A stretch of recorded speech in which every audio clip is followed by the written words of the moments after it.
Hey everybody, it's Brian. Thanks for joining me. We're here for our first lesson in making money with crypto, and today we're going to talk about investing and holding. So let's go ahead and jump into it. I don't want to take too much of your time. As always, my commitment is to keep these lessons 15 minutes or less, or right about that time frame, so we can get you some really good information that's got actionable content that you can apply right away without taking a whole lot of time out of your day. So first things first, I am not a licensed investment advisor, and I certainly don't pretend to be one here. I'm just showing you the information, the tools, techniques, methods, things that I've learned through the years that have helped me with trading and helped me to make money from my laptop. The big takeaway from this slide is that trading involves risk. We're talking about currency trading, actually cryptocurrency trading. There's a lot of risk involved there. While there's a lot of potential reward, there's a downside to that as well. It's important to keep that in mind and only trade with money that we can afford to lose. All right, so let's go ahead and get over into things. Today we're going to talk about long-term investing. Just like with stocks, you can buy and hold crypto for the long term.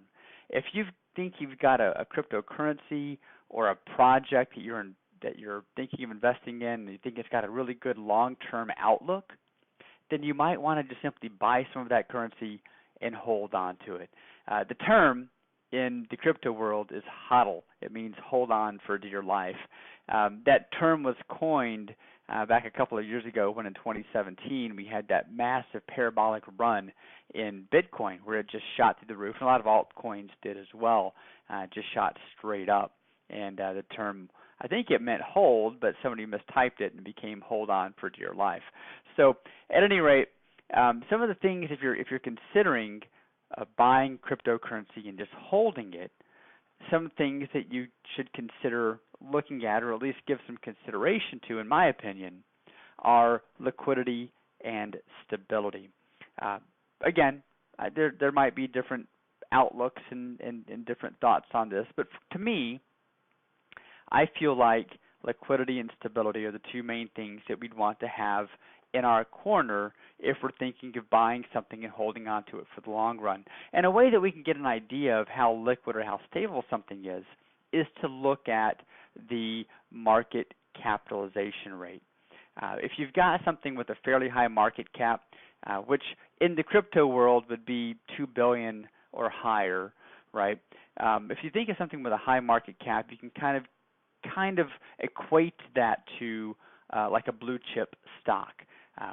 These are generally currencies that are more mature, they're more well known, and they're more established. So if you're thinking of buying something for the long run, you might look at those higher end, quote, blue chip style currencies that are on the market. And that's simply because they're highly traded, because they're more mature, because they're more well known, you've got a better opportunity to get in and out of that position. Whereas with a lower traded company or stock, or well, in this case cryptocurrency, it's not as liquid. When you don't have as much volume there, you're going to see much quicker, wider swings, which is the stability aspect of it, and you may have trouble liquidating that if you needed to get out of your position very quickly. So those are some things to consider. I feel like those high market cap currencies offer a bit more security. So that's something that you might want to consider when you're looking at your buying and holding strategy. Some things that you might want to keep in mind when you're doing this, if you're thinking of buying and holding, first thing is you can't go back in time. No matter how much you want to think about, 2010, 2011, 2012, and when you could have bought Bitcoin for nothing, it's not going to happen. So you really only have, if you're thinking of buying and holding, you've got two options. You can go in now, just right away, whatever the market rate is, put your money into it, go into it, hold it, or you can look at the market cycles and wait for a pullback. Both of those have pros and cons. If you go in right now, the market could pull back and, quote, correct for a short period, in which case you'd be having an unrealized loss, or the flip side of that is if you wait for the pullback, maybe it never pulls back. You look at we've had kind of a parabolic move here recently as over the last couple of months. This is July of 2019, and over the last couple of months, we've had a parabolic move on not only Bitcoin but also Ethereum and some of the alts as well, where we've seen this really rapid increase. And there hasn't been a pullback. I mean, recently we've had some small pullbacks, but not anything very major. So if you wait for a pullback, it may not happen. So you have to weigh out the pros and cons of each of those and think of how much you really want to be in this asset and what you think the eventual upside is in the longer term that you want to hold this until. And based on those factors, you'll be able to determine if you want to go in right now or weigh your options on waiting for that pullback. So some things to consider. Other ways to invest in the long term and hold are to look at emerging tokens or coins, or look for undervalued tokens or coins. The emerging tokens or coins, that would be what's called an ICO, an initial coin offering. Looking at the undervalued markets, that would be via chat boards and things of that nature. So you might want to have a look there as well, because there's some tremendous opportunity as Bitcoin and Ethereum and Litecoin and these blue chip, I'm doing air quotes which you can't see right now, but these blue chip style cryptocurrencies, as those move, you're going to see other tokens and other coins moving as well. And there might be some that have some really great opportunities that are out there. And it, just like with a new company that's going public, you might have opportunities in the crypto market to be able to participate in something that has a great future that's very cheap right now today. Some things that you should consider if you're looking at participating in an ICO or picking up some of these altcoins that might be undervalued. Some things to think about as you're looking at these are listed here. So, does that currency or does that platform have a real use case behind it? What's a use case? Well, it means, does that cryptocurrency actually serve a purpose? Is there a way to use it and a purpose that it serves to accomplish something in order to give that token or that coin value so that investors or additional investors might want to purchase more of it and compete to push the price of that asset up. Next is, what does the coin actually represent? Is it ownership in a organization? Is it a currency, or is it a token? What does the coin actually do and represent? Did the crypto have a pre-mine? What a pre-mine would be that these coins or these tokens were mined in advance of the launch. And if that occurred, why did it occur? Who did it serve? What was the purpose behind it? We want to know the answers to that. Is the ecosystem being actively developed? Meaning, if we have that use case, how are we moving to the use case from the initial launch? What's the timeline? So on and so forth. What are the reasons behind the circulation and the total supply? Do we have a current circulating supply ahead of the ICO? If we do, why? What's the total supply that's going to be offered? How do we get to that supply? So on and so forth. What are the reasons behind it? And then, of course, who are the people behind the project and what are their credentials? This is a big deal. This is a really big one because in a lot of these ICOs, just like with companies, traditional stock companies that are offered out there, or brick and mortar companies that are offered out there, a lot of times we're more investing in the person's vision and the person than we are in the actual company. So it's important to know who's behind the project and what they're trying to accomplish and what their credentials are. What's their history of success, right? It's important to know those things so that we can make an educated decision around participation in that project. So those are some things to consider. Definitely investing in ICOs, investing in these alternate coins, investing in these undervalued coins can certainly be very exciting and can potentially provide a really great upside. Keep in mind with it, though, it is often very socially driven on social media. So a lot of times with these ICOs, these new platforms, There's a big social media aspect where investors are driven to that through the chatter that's on the message boards, through the chatter that's in the Telegram or the Discord groups, through the chatter that's just out there, on YouTube with certain quote influencers.